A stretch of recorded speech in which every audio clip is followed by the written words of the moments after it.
Hello दोस्तों, तो कैसे हैं आप लोग। आई होप आप लोग अच्छे होंगे और स्वस्थ होंगे।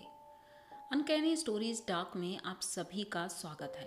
अगर आपको हमारी कहानियाँ अच्छी लगती हैं तो प्लीज़ चैनल को सब्सक्राइब करिए, लाइक कमेंट करिए और शेयर करिए। इसी तरह नई नई कहानियाँ और डरावनी कहानियाँ मैं लेकर आती रहती हूँ। तो आज की कहानी दोस्तों बहुत ही ज़्यादा डरावनी है। कहानी है मयंक की। मयंक यूपी के एक छोटे से गांव का रहने वाला, और उसने पढ़ाई के लिए बहुत बड़े बड़े सपने देख रखे थे। उसने सोचा था कि किसी अच्छे से कोचिंग में एडमिशन करवा लूँ ताकि मैं आगे की पढ़ाई अच्छे से कर सकूँ। लेकिन घर वालों के पास इतने पैसे नहीं थे। उसने घर वालों से मिन्नतें की और पढ़ाई में इतना अच्छा था, इस वजह से पिताजी ने उनकी किसी तरह व्यवस्था की पैसों की और उसे कोटा भेज दिया। अब कोटा तो चला गया था, वहाँ उसने एक कॉलेज में एडमिशन भी लिया और कोचिंग में भी। अब कोचिंग में एडमिशन तो मिल गया था, लेकिन हॉस्टल बहुत मुश्किल था, क्योंकि वहाँ पर इतने बच्चे जाते हैं, सालाना हजारों बच्चे जाते हैं, लाखों बच्चे जाते हैं, लेकिन कमरे की व्यवस्था नहीं हो पा रही थी। बात है आज से 20-25 साल पुरानी।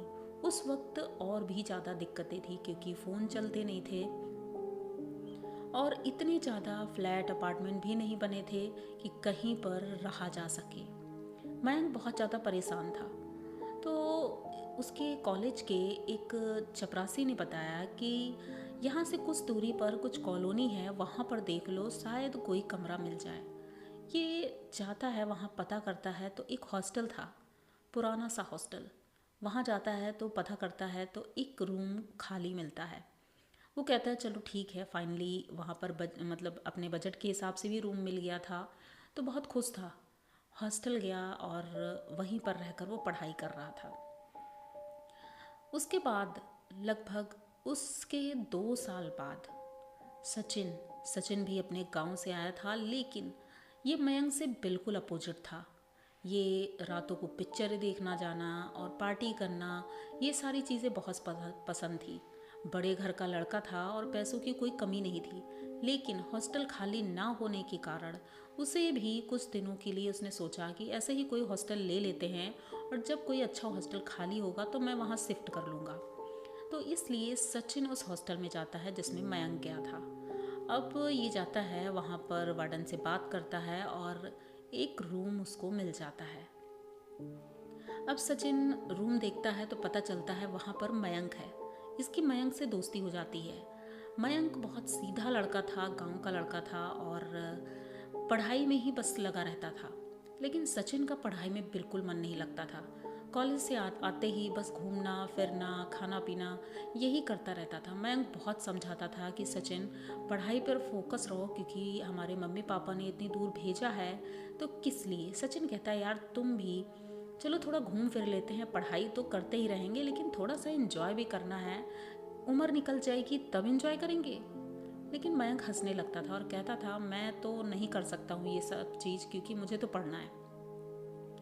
ऐसे ही लगभग एक हफ्ता बीत गया था। अब एग्ज़ाम का समय आया और सचिन बहुत ज़्यादा परेशान था। मयंक कॉलेज जाता था लेकिन सचिन के साथ नहीं जाता था, वो अकेले ही जाता था। और पढ़कर वो सीधे कोचिंग जाता था और कोचिंग के बाद सीधे हॉस्टल। हॉस्टल में कैंटीन में भी दोनों साथ नहीं जाते थे। मयंक पता नहीं कब वो खाना खाकर आ जाता था, लेकिन वो सिर्फ पढ़ाई करता रहता था अपनी टेबल पर बैठे हुए, बस वो पढ़ता ही रहता था। और रात को लगभग 11 बजे वो सो जाता था, क्योंकि सुबह जल्दी 4 बजे उठता था वो। तो सचिन इस चीज़ों से थोड़ा सा परेशान था, लेकिन अब उसके पास कोई ऑप्शन नहीं था, कोई और दोस्त नहीं थे, इसलिए वो मयंक से दोस्ती रखे था।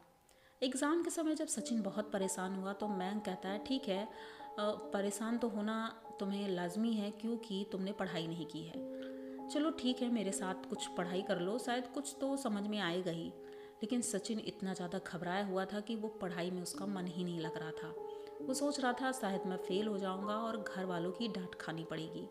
कहता है कि ऐसी कोई गलती मत करो, क्योंकि मेरी एक गलती की वजह से आज भी मैं भुगत रहा हूँ, कहीं तुम्हारा भी मेरा वाला हाल ना हो।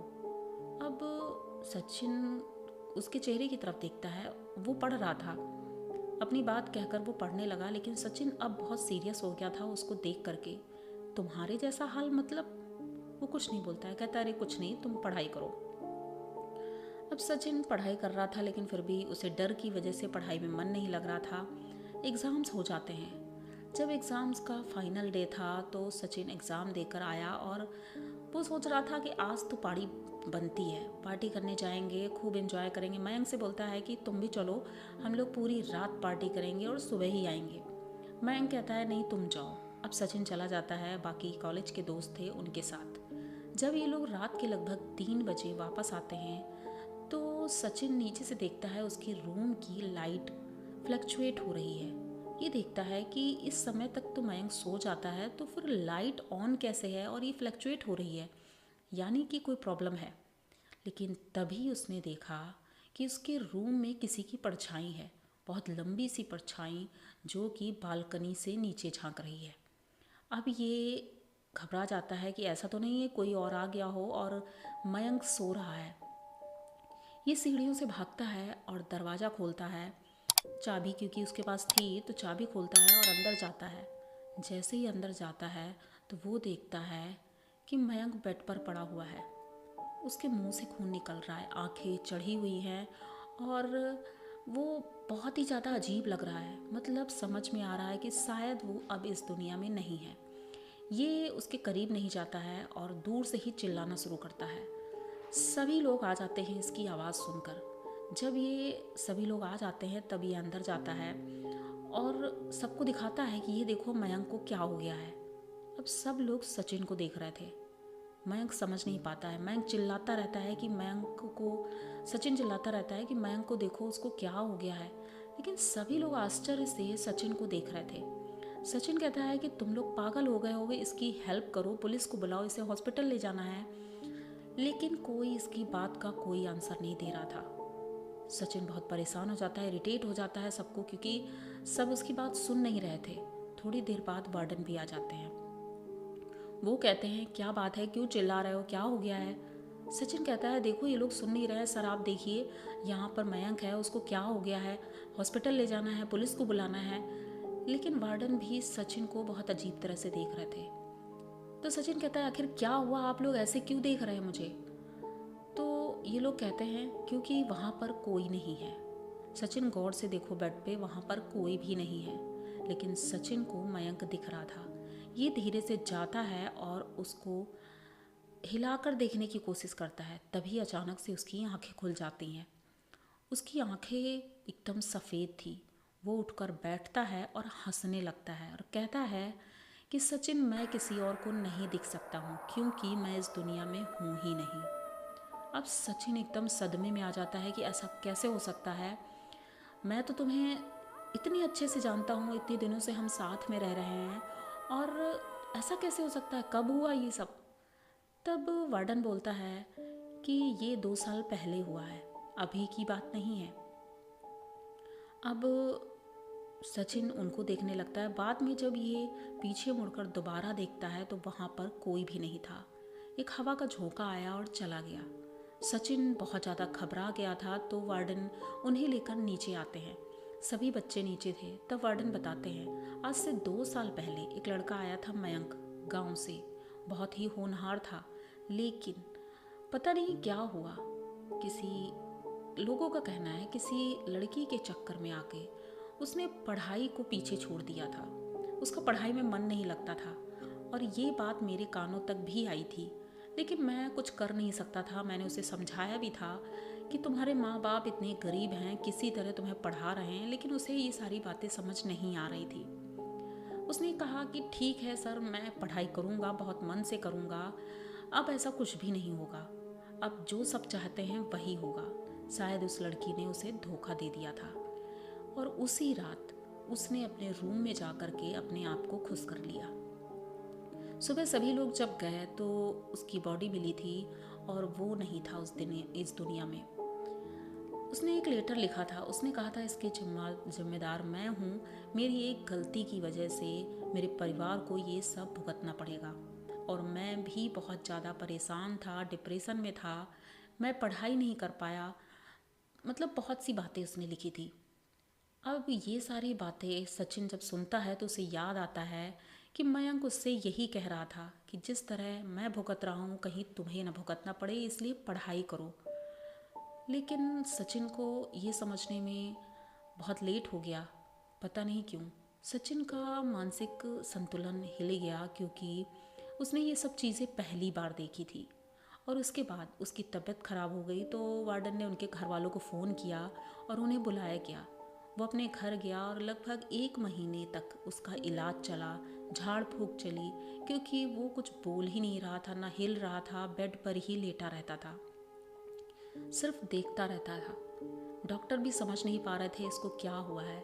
लेकिन जो तांत्रिक थे, पंडितों ने इतने पूजा तंत्र यज्ञ सब कुछ किया, उसके बाद 1 महीने बाद ही उसे होश आया था। और जब होश आया तो बहुत रोया था और उसे पछतावा था कि मैंने अपने मम्मी पापा को धोखा दिया है।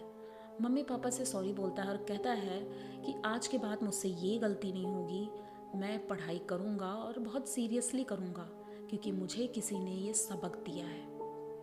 उनके मम्मी पापा को कोई बात समझ नहीं आती है, लेकिन फिर भी अपने बेटे को इस तरह बोलते देख करके वो बहुत खुश होते हैं। और उसके बाद से सचिन उस हॉस्टल में तो नहीं गया, लेकिन एक दूसरे हॉस्टल में उसने एडमिशन लिया और अच्छे से पढ़ाई करके आज उसका भी एक नाम है। तो आप लोगों को ये एक ऐसी सीख है जो कि बहुत ही ज़्यादा इम्पॉर्टेंट है स्टूडेंट्स के लिए।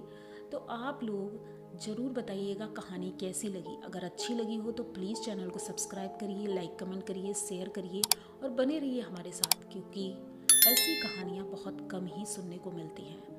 अगर अच्छी लगी है कहानी तो प्लीज़ चैनल को सपोर्ट ज़रूर करिएगा। मिलते हैं नेक्स्ट कहानी में, तब तक के लिए डरते रहें।